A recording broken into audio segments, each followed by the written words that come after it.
আমরা অনেক সময় ভাবি দুষ্টু বা চঞ্চল শিশুরা নাকি ভালো ছাত্র হতে পারে না, কিন্তু তার ভিতরে সেই কৌতূহলটাই যদি হয় তার সবচেয়ে বড় শক্তি। আজ আমরা কথা বলবো এমনই একটি বই নিয়ে বা শিশুর গল্প নিয়ে, যেটি শুধু একটি শিশুর গল্প নয়, শিক্ষা ব্যবস্থার বিরুদ্ধে একটি বার্তা।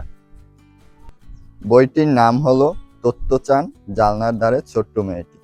বইটির লেখিকা হলো বিখ্যাত জাপানি টিভি ব্যক্তিত্ব ও লেখিকা তেৎসুকো কুরেয়ানাগি।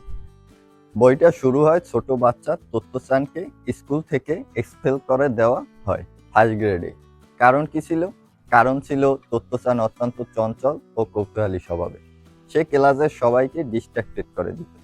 যেমন সে ক্লাসে জানলার পাশে দাঁড়িয়ে থাকতো এবং দেখতো জানলার পাশে দিয়ে কোনো মিউজিশিয়ান যাচ্ছে কিনা। যদি কোনো মিউজিশিয়ান যেত, সে তাদের ডাক দিত এবং তাদের পারফর্ম করতে বলতো। এখন ছোট্ট একটি বাচ্চা যদি ডেকে কোনো মিউজিশিয়ানকে বলে যে পারফর্ম করো, তো ওই মিউজিশিয়ান তার ওই অনুরোধ ফেলতে পারতো না, তারাও পারফর্ম করতো। এতে কি হতো? ক্লাসের অন্য বাচ্চারাও ওই পারফর্ম দেখতে চলে যেত, কারণ তারাও তো সবাই বাচ্চা। এরকম আরো অনেক ঘটনা তত্ত্বচান করত। কিন্তু স্কুলের যে শিক্ষকরা ছিলেন তারা এই বিষয়টি মেনে নিতে পারেনি তত্ত্বচানে।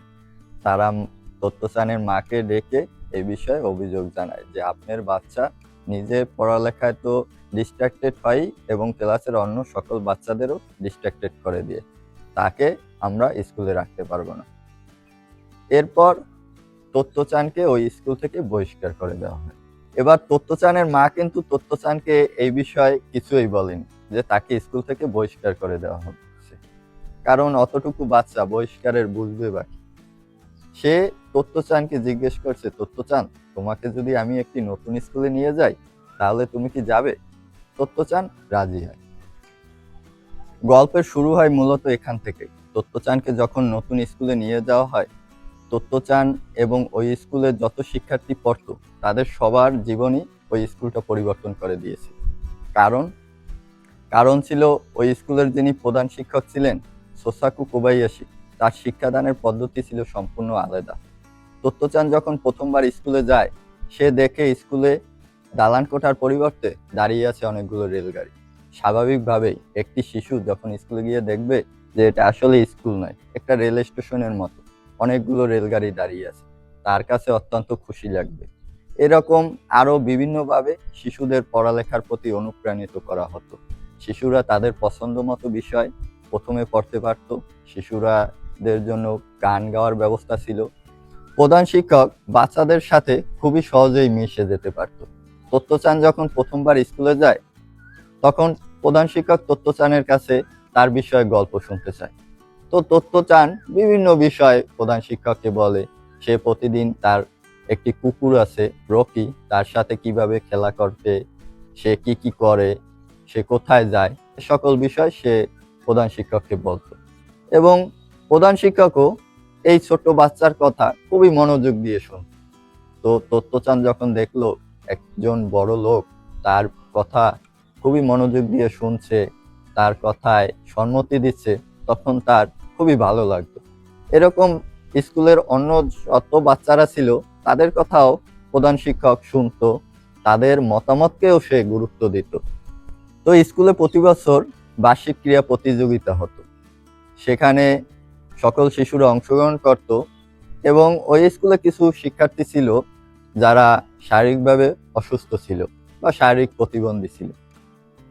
তো প্রধান শিক্ষক এমন এমন কিছু খেলা নিজে আবিষ্কার করত যাতে ওই শিক্ষার্থীরা পুরস্কার জিততে পারে, ওই শিক্ষার্থীদের নিজেদের অসুস্থ মনে না হয়, সকলের সাথে মিশে যেতে পারে এবং হীনমন্যতায় না ভোগে।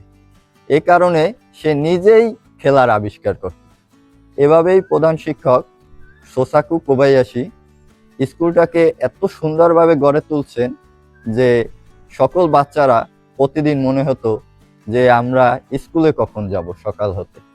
সোসাকু কোবাইয়াশি যে শুধু বইয়ের জ্ঞানের বিষয় আলোচনা করত বা বইয়ের জ্ঞান দিত এমন নয়, শিশুদেরা কিভাবে ভালো থাকবে, ভালো স্বাস্থ্য হবে, এই বিষয়েও তার ছিল বিভিন্ন ধরনের চিন্তা ভাবনা। যেমন সে বাচ্চাদের বলে দিত যে প্রতিদিন তোমরা যে স্কুলে টিফিন নিয়ে আসবে, এই টিফিনে কিছু থাকতে হবে সবজি, কিছু থাকতে হবে আমিষ। এরকম বিভিন্নভাবে সে শিশুদের শিক্ষাদান করত।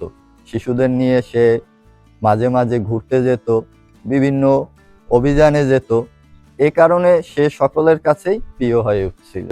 এমনকি একটি ছোট্ট কাহিনী বলি, শিশুরা যাতে চক দিয়ে বিভিন্ন জায়গায় দেয়ালে না লেখে এর জন্য শোসাকু কোবায়াশি করছে কি একটি নির্দিষ্ট জায়গা রাখছে, যেখানে শিশুরা প্রতিদিন চক দিয়ে নিজের ইচ্ছা মতো নিজে যা মনে হতো সেগুলো তারা লিখতে পারতো, আঁকতে পারতো। এরকম ভাবে শোসাকু কোবায়াশি শিশুদের পড়াতো। তো তত্ত্বচান ওই স্কুলে গিয়ে তার জীবন পরিবর্তন হয়ে গেছে। সে যে স্কুল থেকে বহিষ্কার হয়েছে আগের স্কুল থেকে, সে এই বিষয়ে কোনো কিছু জানতো না। তারপরও নতুন স্কুলে এসে সে এমনভাবে ওই স্কুলের যারা শিক্ষার্থী ছিল তাদের সাথে মিশে গেছে, ওই শিক্ষকের সাথে মিশে গেছে। সে তার প্রতিদিন বাড়ি এসে তার মনে হতো যে কখন আমি স্কুলে যাব, কখন আমি স্কুলে যাব, এটাই তার সবসময় মনে হতো। এরকম আরো বিভিন্ন বিষয় গল্পটায় লেখা হয়েছে। আপনি যখন গল্পটা পড়বেন আপনার মনে হবে যে আপনিও তত্ত্বচানের সাথে ওখানে উপস্থিত আছেন। এই বইতে মূলত দেখানো হয়েছে শিক্ষা শুধু বইয়ের জ্ঞান নয়, একজন শিক্ষক একটি শিশুর জীবন পরিবর্তন করে দিতে পারে। ভালোবাসা ও সহানুভূতি হলো শিক্ষার সবচেয়ে বড় উপাদান। আমার কাছে বইটি শুধু একটি গল্প নয়, এটি এক ধরনের অনুপ্রেরণা। মনে হয়েছে আমাদের সমাজে আরো কিছু যদি শোসাকু কোবায়াশির মতো শিক্ষক থাকতো, তাহলে হয়তো শিশুর জীবনগুলো বদলে যেত। বইটি খুবই সহজভাবে লেখা হয়েছে, তাই যে কেউই বইটি সহজেই পড়ে শেষ করতে পারবে। শিক্ষক, শিক্ষার্থী এবং অভিভাবক সকলেরই এই বইটি পড়া উচিত। আসলে যে কেউই এই বইটি থেকে কোনো না কিছু শিখতে পারবেন। আপনি যদি এখনো বইটি না পড়ে থাকেন, আমি অবশ্যই বলবো বইটি আপনি একবার পড়ে নিন। ভিডিওটি ভালো লাগলে লাইক দিন, কমেন্টে জানান আপনি বইটি পড়ছেন কিনা। ধন্যবাদ। আবার দেখা হবে নতুন কোনো বইয়ের গল্প নিয়ে।